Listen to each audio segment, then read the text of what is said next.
At least try to dress like you belong here, my wife said, looking down at my construction boots as the elevator doors opened onto the 42nd floor of Crown Meridian Tower. Her voice was light, polished, and just loud enough for the people waiting outside to hear. The laughter came a second later, not cruel enough to cause a scene, but sharp enough to leave a mark. I looked at Lauren standing beside me in a navy designer dress, one hand wrapped around a champagne glass, her blonde hair resting perfectly against her shoulders. She belonged beneath the crystal lights and polished steel. I looked like I had taken a wrong turn on the way home from a job site. My jeans were clean, but the leather boots still carried a thin layer of pale concrete dust around the seams. Lauren had asked me to meet her at the company reception after work. She had not told me that senior executives, investors, and half the commercial real estate crowd in downtown Dallas would be there. Maybe she had assumed I would change. Maybe she had assumed I would understand that tonight required a different version of me. The version she preferred showing people. She's right, Walker, Grant Mercer said as he stepped toward us. Those floors probably cost more per square foot than your entire tool trailer. Another ripple of laughter moved through the group. Grant wore a charcoal suit that looked custom-made, with silver cuff links and the relaxed smile of a man who had never needed to explain why he was in the room. He was Lauren's boss, the founder's son, and the kind of executive who treated every conversation like an audition for his approval. Lauren laughed with him. That was the part one remembered most clearly. Not the joke, not the people watching. Her laugh. It was soft and familiar, the same laugh I had heard across our kitchen table for 14 years, except now it belonged to them. Ethan came straight from one of his little projects, she said, touching my arm as if that made the words kinder. He refuses to let anyone else handle the dirty work. Little projects. I let the phrase settle between us. That morning, I had walked 38 floors of that same tower with two structural engineers, a mechanical consultant, and a representative from the lender financing its sale. I had spent 3 hours inside service corridors most of the people at the reception did not know existed. The dust on my boots came from a cracked equipment pad beneath the cooling system on the roof. The folder inside my truck contained photographs, repair estimates, and a preliminary valuation of the building Lauren believed I was too poorly dressed to enter. She did not know any of that. Neither did Grant. And for the moment, I preferred it that way. I looked through the glass wall behind them. Dallas stretched below us in lines of headlights and glowing windows, the city looking clean and weightless from 42 stories up.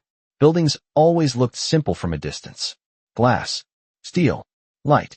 But I had spent my life learning that every beautiful structure depended on things hidden from view. Footings buried in dirt, beams sealed behind walls. Men and women who arrived before sunrise wearing boots exactly like mine. You're right, I said. Lauren's smile tightened, as if she had expected resistance and was relieved not to get it. Grant lifted his glass. See? He knows his lane. I brushed a thumb across the dust near the toe of my boot. I don't belong here tonight. The laughter returned, louder this time. Lauren glanced away, embarrassed on my behalf. None of them noticed the word tonight. The reception continued around me, full of handshakes, expensive perfume, and conversations about growth percentages from people who had never repaired anything they owned. Lauren drifted toward Grant and a group of board members without asking me to join them. I stood alone near the windows, calm enough that even I almost believed the moment had not hurt. Then my phone vibrated. A message from Rachel Bennett appeared on the screen. Seller accepted the final terms. Closing documents will be ready Friday. I read it once, locked the phone, and looked across the room at my wife laughing beneath the Crown Meridian logo. She thought the dust on my boots proved I did not belong in her world. What she did not know was that in 72 hours, the world beneath those boots would belong to me. Lauren did not speak to me until we were halfway home, when the lights of downtown Dallas had faded behind us, and the highway opened into long dark lanes beneath the Texas sky. She sat in the passenger seat with her arms folded, watching her reflection in the window as if it belonged to someone she was still trying to impress. You could have changed clothes, she said. Her voice was quieter now, stripped of the polished warmth she used around executives. I kept both hands on the steering wheel. You asked me to meet you after work. I assumed you would understand what kind of event it was. You said drinks with your team. She sighed and looked at the dashboard clock. It was not just my team, Ethan. There were board members there. Investors. People who matter. The words settled inside the truck like cold air. People who matter. 14 years earlier, Lauren had watched me come home from a remodeling job with sawdust in my hair and paint across my sleeve, and she had kissed me before I could apologize for the mess. Back then, we lived in a one-bedroom apartment near Garland, where the air conditioner rattled every night and the kitchen table leaned slightly to the left because one leg was shorter than the others. I was 28, working for a commercial contractor during the day and taking estimating classes at night. Lauren was 24, finishing her business degree and answering phones at a logistics company downtown.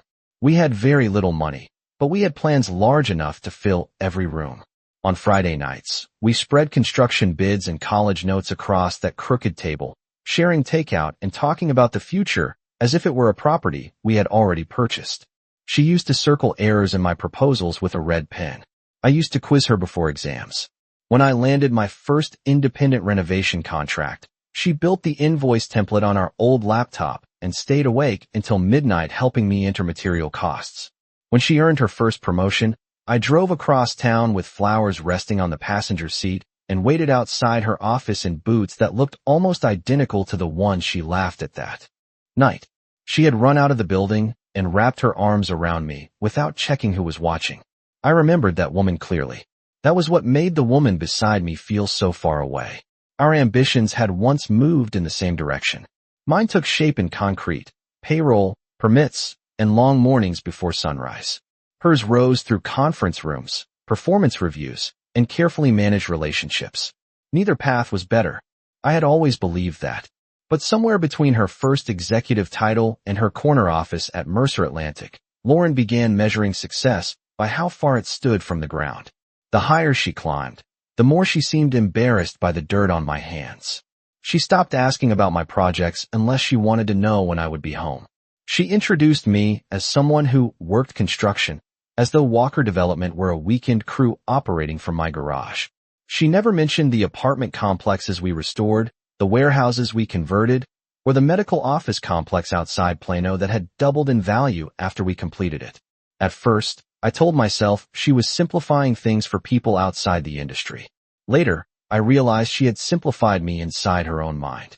Grant was joking, she said. You made the whole thing uncomfortable by standing there like you were judging everyone. I did not say anything to him. Exactly. You get quiet, and people can feel it. I glanced at her. What did you want me to do? Laugh. Be social. Make an effort. You were laughing enough for both of us. The words came out calmly, but they changed the air between us. Lauren looked back, toward the window. Streetlights passed across her face in regular flashes, revealing irritation, then uncertainty, then the smooth expression she used whenever she decided a conversation was no longer useful. I am tired, she said. Can we not turn this into something bigger? I almost smiled at the irony. She had no idea how much bigger it already was. My phone rested face down in the center console, Rachel's message still waiting beneath the dark screen. The purchase agreement would be finalized Friday. By Monday morning, Crown Meridian Tower would transfer to the ownership group I had spent 18 months assembling. Lauren believed I had attended her reception as an awkward husband who did not understand her world. In reality, I had spent the evening watching how the building operated when the people inside it thought no owner was paying attention. When we reached our house, she stepped out before I turned off the engine. Her heels clicked across the driveway and disappeared through the front door. I remained behind the wheel, listening to the metal cool beneath the hood. Through the windshield, our home looked warm and complete. The porch light glowed. The lawn was trimmed. Every window reflected stability. But buildings had taught me something marriage had not. A structure could look flawless from the street while pressure gathered behind the walls. The first sign was rarely the collapse. It was usually a small crack everyone had learned not to see. The next morning, I woke before the alarm and found my boots beside the garage door, exactly where I had left them. A pale ring of concrete dust still traced the leather around the soles. Lauren had gone upstairs without saying goodnight, and sometime after midnight, she had placed my shoes outside the mudroom, away from the polished hardwood floors. I stood there with a cup of coffee cooling in my hand and stared at them longer than I should have. To Lauren, they were dirty work boots. To me, they were a map of every mile I had traveled to become the man standing in that house. My father had worn the same brand for 32 years. His name was Thomas Walker, and he spent most of his life inspecting foundations across North Texas. He was not an architect or an executive. He was the man companies called when a wall shifted, a floor dipped, or a new building refused to settle the way the plans promised it would. He could walk across a concrete slab and feel trouble through the soles of his boots. When I was 12, he began taking me with him on Saturday inspections. We would leave before sunrise in his faded blue pickup, 2 paper cups of coffee between us, mine mostly milk, and drive past miles of dark fields while he explained that buildings always told the truth if you knew where to look. He showed me hairline fractures near door frames, water stains behind ceiling tiles, and rust beginning beneath fresh paint. He taught me that the expensive parts of a structure were not always the important parts. People noticed marble lobbies and glass walls, but they trusted their lives to footings buried 6 feet underground. Never judge a building by what shines, he used to say. Judge it by what carries the weight. I did not understand then that he was teaching me about more than construction. My father was never impressed by titles. He respected the janitor who noticed a leaking pipe before the property manager did. He remembered the names of laborers and asked whether everyone had been paid before he signed an inspection report. When a developer tried to rush him, he slowed down. When someone offered him an easier answer, he chose the accurate one. That kind of integrity did not make him rich, but it made his word worth something. The boots by my garage door were the last gift he gave me. He bought them after I won my first commercial contract, a small shopping center renovation in Mesquite. I had been wearing cheap boots that split near the heel whenever it rained. He set the new pair on my workbench and told me good tools were cheaper than bad decisions. 3 months later, a heart condition took him before either of us understood how little time was left. I wore those boots to finish the project. When they finally wore through, I bought the same pair again. I had done that ever since. Lauren knew the story. At least, she used to. During our first years together, she would brush the dust from them with an old towel before I came inside. She once told me they made her think of my father, and that she hoped our future children would inherit his steadiness.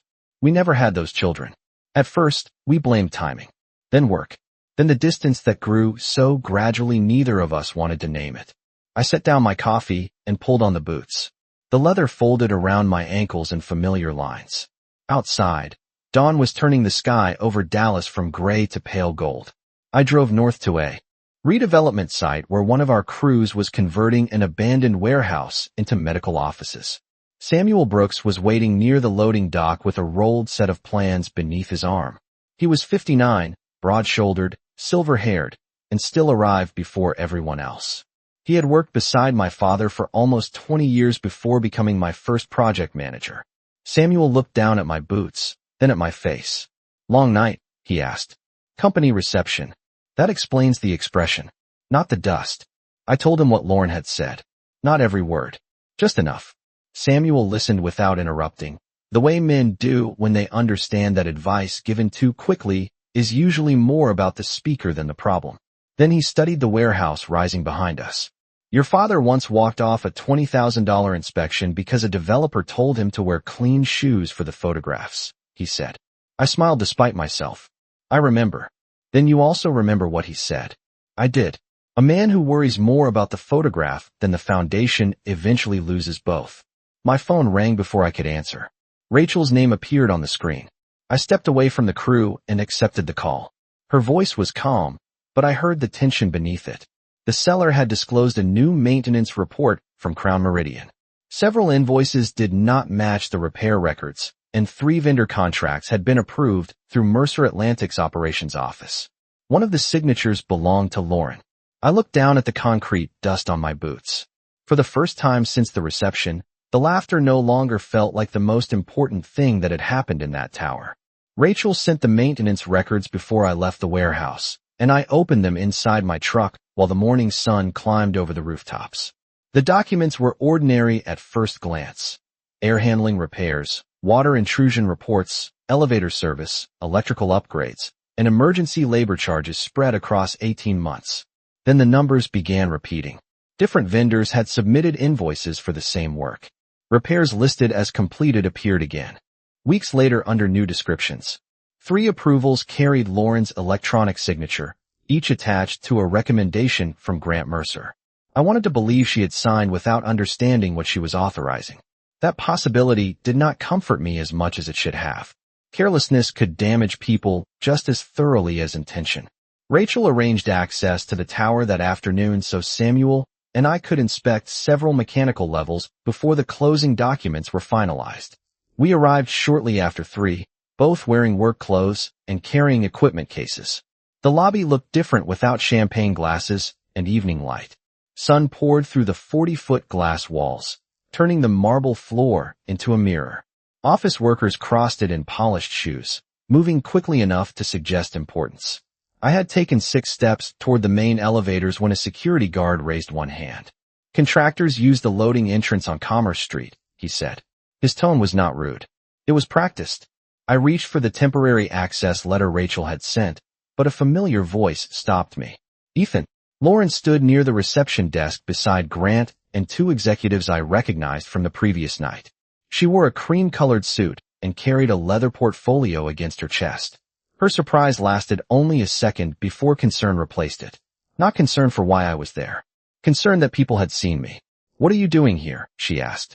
Building inspection. Grant looked at Samuel, then at our equipment. You hired him? He asked Lauren, amused. No, she replied quickly. Ethan has his own company. The explanation should have been enough, but she lowered her voice and added, they probably called him for some repair work. Grant smiled at me. Then the guard is right. Service entrance is around the block. I held Lauren's gaze, waiting for her to correct him. She could have said I was not a repairman. She could have asked what I had been hired to inspect. She could have done nothing more than stand beside her husband instead of beside the man laughing at him. Lauren adjusted the portfolio in her arms. It is probably easier. Ethan, you are more familiar with that side of the building anyway. Samuel went still beside me. He had known Lauren since our wedding. He had helped us move into our first apartment and repaired the crooked leg beneath our kitchen table. I saw disappointment pass across his face, quiet and complete. I felt something inside me settle. Until that moment, I had been telling myself the reception was one bad night, one careless joke, one performance Lauren had given because she wanted approval. But people reveal their values through repetition. The second cut tells you the first one was not an accident. You are right, I said. The service side usually shows more. Grant chuckled as if I had accepted my place. The security guard pointed toward a side corridor, but I handed him Rachel's letter. He read the first page, checked the authorization code, and his posture changed. Mr. Walker has access to all building systems, he said, including executive and restricted mechanical floors. Grant's smile weakened. Lauren looked at the letter, then at me. Who authorized that? The acquisition team. I did not explain further.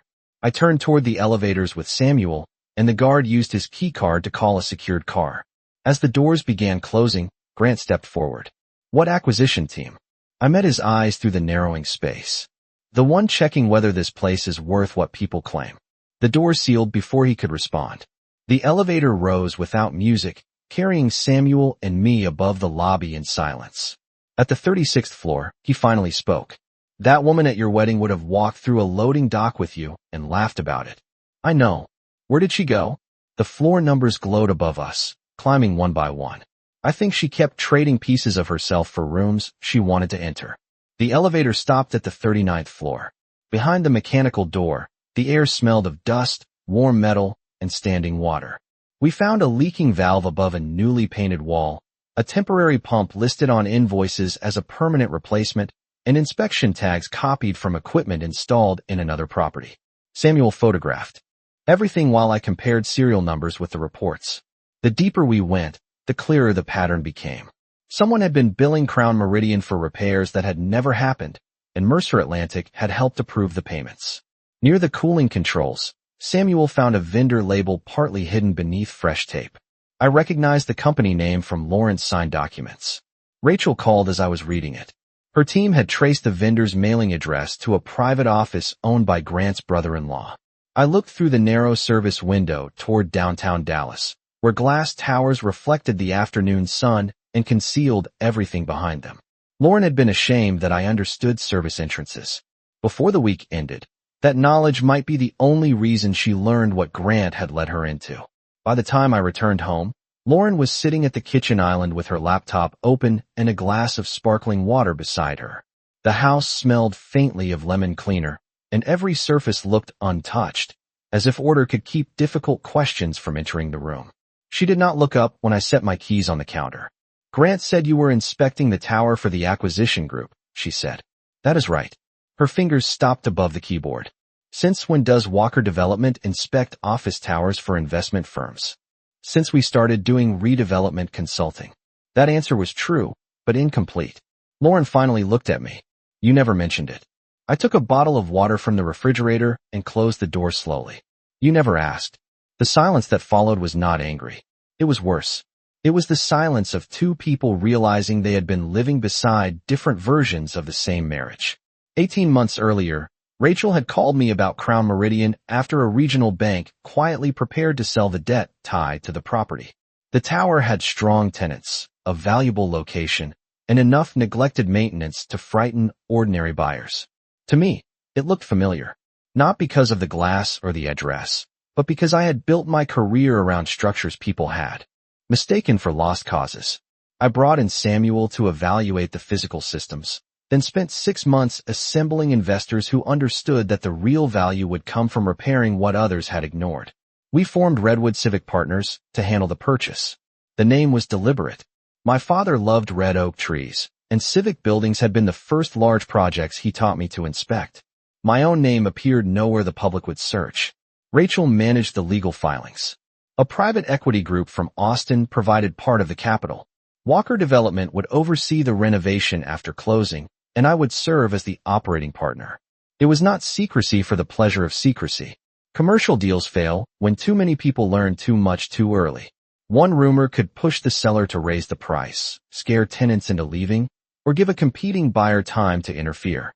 Lauren understood corporate confidentiality better than most people, yet she had never shown enough interest in my work to notice the walls going up around this deal. She had heard Rachel call during dinner and assumed the conversation concerned a warehouse permit. She had seen financial models spread across my home office and walked past without reading the property name printed at the top. Once, she asked why I was traveling to Austin so often. I told her I was meeting investors for a major acquisition. She nodded while answering an email and never asked what we were acquiring. I did not lie to my wife. I simply stopped opening doors she had stopped approaching. My phone rang on the counter. Rachel's name appeared, and Lauren glanced at the screen before looking away. I answered and stepped into the back patio. The evening air was warm, carrying the distant sound of lawn sprinklers and traffic from the main road. Rachel confirmed the lender had approved the final structure. Escrow would be funded Thursday morning, with closing scheduled for Friday at 10. Then her tone changed.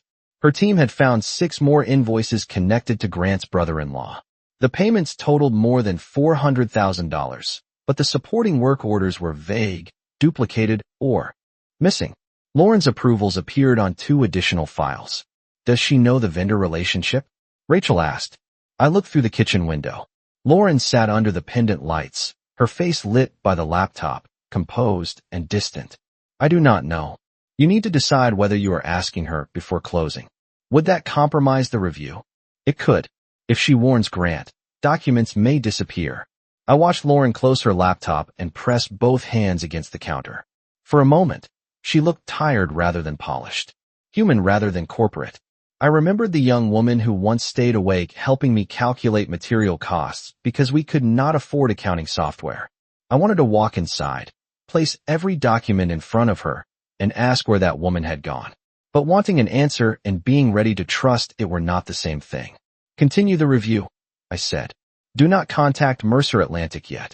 When I returned to the kitchen, Lauren was standing with her arms folded. Escrow, she asked.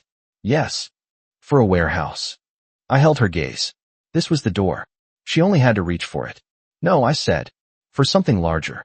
She waited for perhaps 2 seconds, then picked up her laptop. I have an early meeting. She walked upstairs without another question. I remained in the kitchen beneath the quiet lights, listening to her footsteps fade above me. She would later say I had hidden the truth. What she would not remember was how many times the truth had stood in front of her, waiting to be noticed. Before sunrise on Thursday, I met Samuel and Rachel inside Crown Meridian's underground parking garage. The concrete walls held the night air, cool and damp, while the city above us was beginning another polished business day. Rachel carried a banker's box filled with vendor records. Samuel had a moisture meter, an infrared camera, and the expression he wore whenever a building had started telling him something unpleasant. We entered through the service corridor and took the freight elevator to the mechanical floors. That route did not have marble, music, or framed photographs of executives. It had exposed pipes, painted block walls, and fluorescent lights that flickered before settling. It was the honest side of the tower. On the 39th floor, Samuel pressed the moisture meter against the wall near the cooling controls. The reading climbed immediately. Behind the new paint, water had spread almost 12 feet from the leaking valve. According to the invoices, the valve had been replaced twice. According to the serial number stamped into the metal, it had been manufactured 16 years earlier. Rachel photographed the number and compared it with a report from Mercer Atlantic. This document says the replacement cost $38,000, she said. Samuel wiped dust from the casing. Then someone paid $38,000 for fresh paint and an old valve. We moved upward, following the records line by line. A backup pump listed as newly installed was only a rental unit with its identification plate removed. Fire doors marked as inspected failed to close properly. An air handling motor described as rebuilt still carried the original factory seal. The building was not moments from disaster, but it had been neglected behind a layer of paperwork designed to make neglect look like maintenance. That distinction mattered. A cracked wall could be repaired. False records spread farther because they taught everyone involved to stop trusting what they could see. At 9, office workers began arriving above us. Their footsteps traveled faintly through the structure. Hundreds of people were setting coffee beside computers, answering messages, and planning meetings without knowing that the systems carrying air and water through their workplace had become entries in someone else's private ledger. I thought about my father. He used to say a building failed slowly before it failed visibly. The same was true of institutions. People ignored one questionable invoice because it seemed small. Then they accepted the next one because admitting the first mistake would be uncomfortable. Eventually, the paperwork became a wall everyone was afraid to touch. Rachel opened the banker's box on a folding table in an unused storage room. She arranged the invoices by date and vendor. The pattern sharpened. Grant's brother-in-law owned Meridian Facility Solutions, but the company had no permanent employees listed with the state. Its mailing address was a private suite in Richardson. The actual repair work had been subcontracted to smaller crews for a fraction of what Crown Meridian had paid. In several cases, those crews had never received their final payments. Mercer Atlantic approved the larger invoices, collected management reimbursements from the property owner, and passed the money through accounts Rachel's forensic accountant was still tracing. Lauren's signature appeared on 5 approvals. Each one came after an email from Grant describing the expense as urgent. She may have relied on his recommendation, Rachel said carefully. That does not make the approval proper, but it matters. I studied the signature I had seen on birthday cards, mortgage documents, and the note she left beside my coffee on our 10th anniversary. On the page before me, it looked unfamiliar. Not because the handwriting had changed, but because of what it had allowed. Did she receive any money? I asked. We have found no evidence of that. Relief came, but it was thin. Did she question anything? Rachel turned to another folder. Lauren had sent one email asking why the same cooling unit required another emergency repair. Grant replied that the previous work had uncovered a separate issue and reminded her that the board was considering her for a larger role. 15 minutes later, she approved the payment. Samuel read the exchange over my shoulder. She saw the crack, he said. Then someone offered her a reason not to measure it. The word stayed with me as we climbed to the roof. Wind moved across the concrete at nearly 20 miles per hour, carrying the dry heat of a Dallas morning. From there, the city looked dependable. Roads crossed in clean lines. Towers stood straight against the pale sky. Nothing revealed the hidden pumps, unpaid contractors, copied inspection tags, or quiet compromises beneath the glass. My phone rang. Lauren's name appeared. I answered, and for a moment neither of us spoke. Then she told me Grant had scheduled a mandatory meeting for Friday afternoon. The new ownership group would be introduced, and he wanted every senior executive present. Her voice held excitement, but something nervous moved beneath it. He says the buyers plan to invest heavily in the building, she said. This could be very good for my position. I looked down through the roof access window at the machinery someone had pretended to replace. It will change a great deal, I said. Do you know who they are? She asked. The closing was less than 24 hours away. Rachel stood nearby, watching me. Samuel faced the skyline with both hands resting on the rail. I could have told Lauren everything. Instead, I gave her the same opportunity she had given herself each time Grant placed a questionable document in front of her. What has he told you? I asked. She paused, then said, only what I need to know. That answer explained more than she understood. Lauren came home Thursday evening carrying a bottle of champagne and a smile I had not seen in months. She placed both on the kitchen island, removed her heels, and told me Grant had invited her to a private breakfast before the ownership announcement. He says the transition team will need someone who understands the building operations, she said. He thinks I could oversee the entire regional portfolio. I watched her search a drawer for the wine opener, moving with the restless energy of someone already living inside a future that had not arrived. Did he put that in writing? I asked. Her smile weakened. Not everything important belongs in an email. That sentence would have sounded harmless a year earlier. Now it carried the weight of every missing work order Rachel had placed in the banker's box. Lauren opened the bottle, poured one glass, and left the second untouched. She talked about a larger office, a salary adjustment, and the possibility of joining the executive committee before 40. I listened from across the island, remembering the young woman who once celebrated a $50 weekly raise by bringing home grocery store cupcakes. She had never been ashamed of small beginnings then. Somewhere along the way, ambition stopped being a road she traveled and became a room she was terrified of being asked to leave. Grant must trust you, I said. He does. Enough to explain Meridian Facility Solutions. The bottle stopped halfway to the counter. Lauren looked at me carefully. Why are you asking about that company? It appeared in the maintenance records. Those records are confidential. They were provided to the acquisition team. She set down her glass. Ethan, whatever you are doing for these buyers, you need to stay in your lane. Mercer Atlantic has attorneys, auditors, and compliance officers. You are looking at documents without understanding the business context. I felt the old distance open between us. It was not created by money or education. It was created by the certainty that her world was too complicated for me to understand. What context explains paying for the same cooling repair twice? I asked. Color rose into her face. Grant said the first repair revealed a separate problem. And the replacement valve that was built 16 years after it was manufactured? I do not know anything about a valve. Your signature approved it. The kitchen became completely still. Even the refrigerator seemed quieter. Lauren looked toward the staircase, then back at me. I approved an emergency facilities request. That is part of my job. Did you verify the work? I relied on the vendor documentation. The vendor is owned by Grant's brother-in-law. She stared at me, and for one brief second I saw genuine surprise. Then training took over. Her shoulders straightened. Her voice cooled. That does not automatically mean anything improper happened. No, the invoices do. She picked up her glass, but did not drink. You sound like you have already decided everyone is guilty. I am trying to understand what you knew. I knew the building needed repairs. I knew delays could disrupt 8 floors of employees. I knew Grant expected decisions, not endless questions. You asked one question. Her eyes narrowed. What? I told her about the email Rachel had found. Lauren had challenged the second cooling invoice, and Grant had answered by reminding her about the executive position. 15 minutes later, she approved the payment. The truth crossed her face slowly.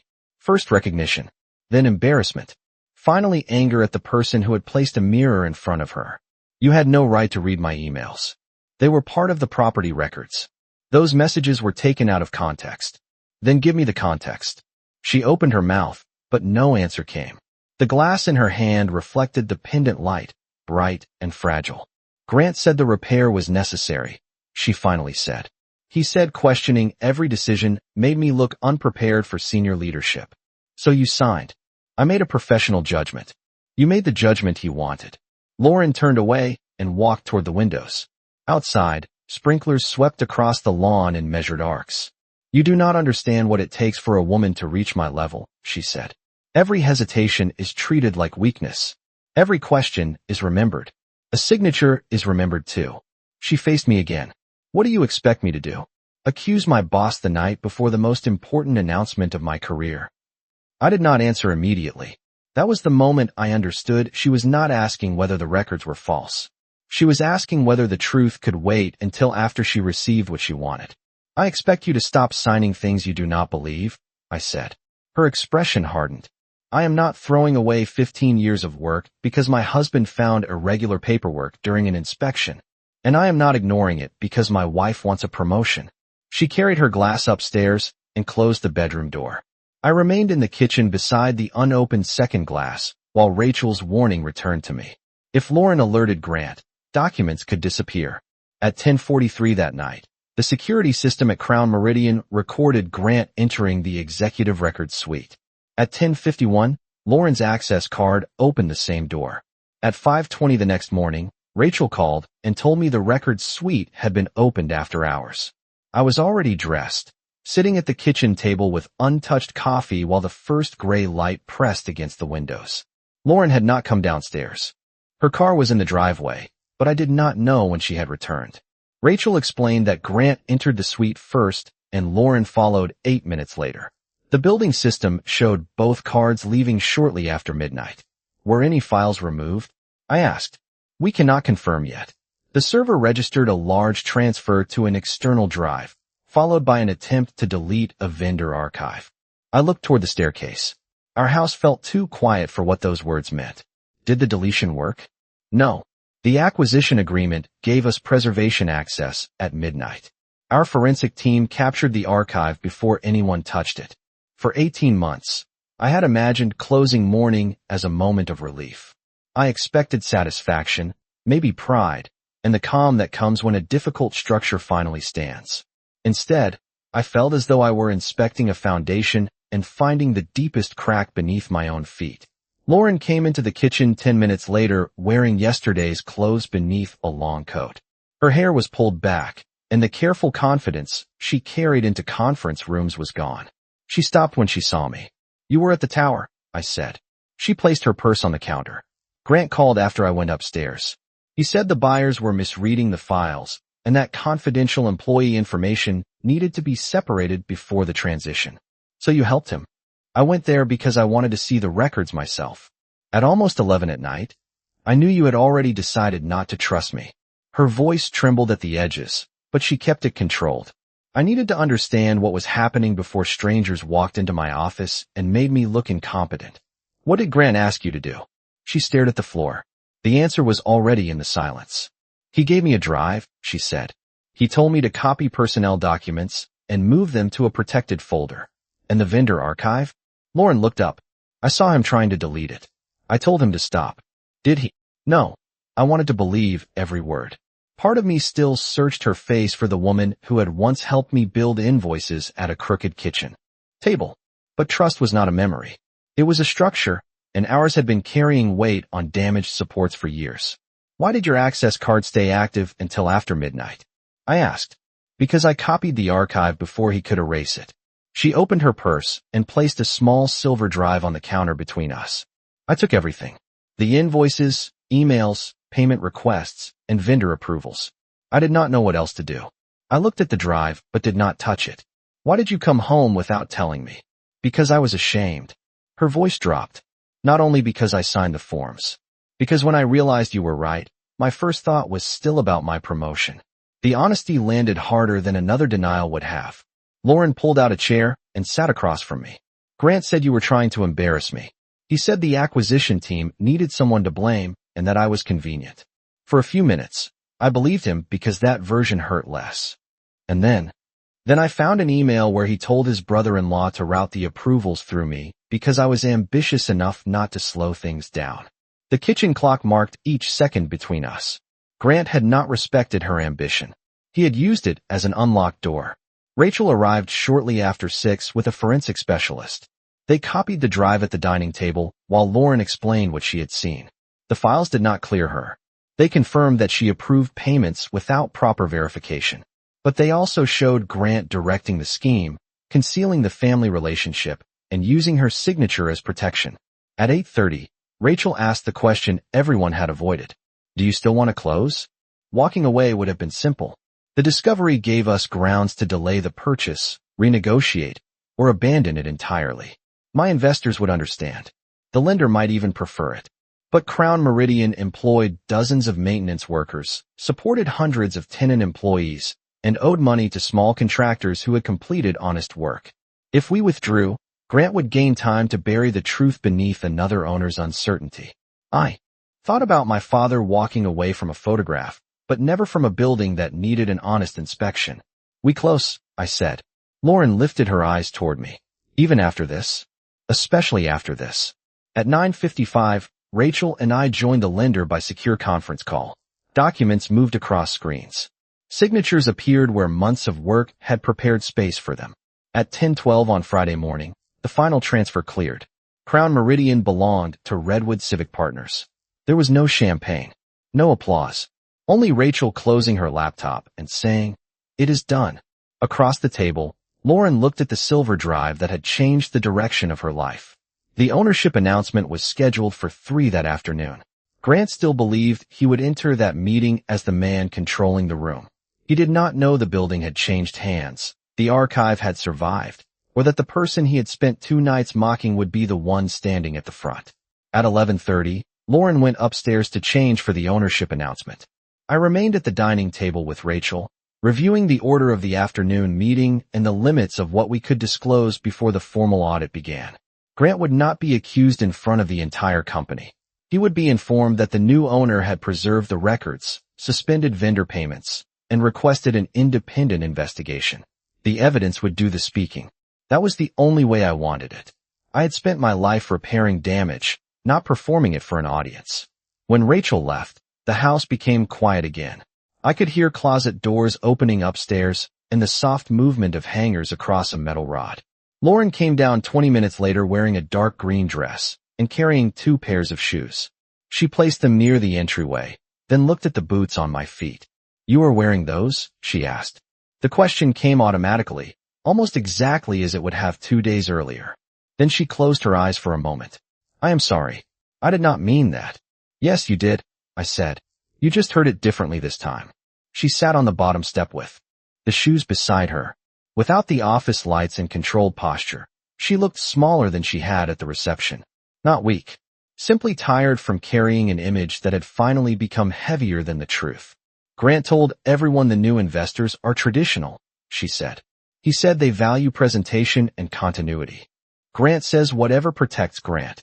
I know that now. I picked up my suit jacket from the back of a chair. Beneath it, I wore a clean white shirt and dark jeans. The boots remained. Lauren watched me button the jacket. "When were you going to tell me?" she asked. "About the purchase?" "About everything." I considered the question carefully. "I told you I was assembling investors. I told you it was a major acquisition. I told you it was larger than a warehouse. You never said Crown Meridian." "No, why?" I looked at the house around us. The kitchen we renovated together. The framed photograph from our first trip to Austin. The dining table we bought after the old one finally gave out. Every object seemed to belong to a version of us that had once asked questions. "Because the deal was confidential," I said. "And because I wanted to see how long it would take before you became curious about my life again." Lauren looked down at her hands. "That is not fair." "No, it is not." Neither was standing beside me for 14 years and reducing everything I built to little projects. She pressed her lips together. "I was trying to survive in that company. By pretending I embarrassed you? By becoming someone they could not dismiss.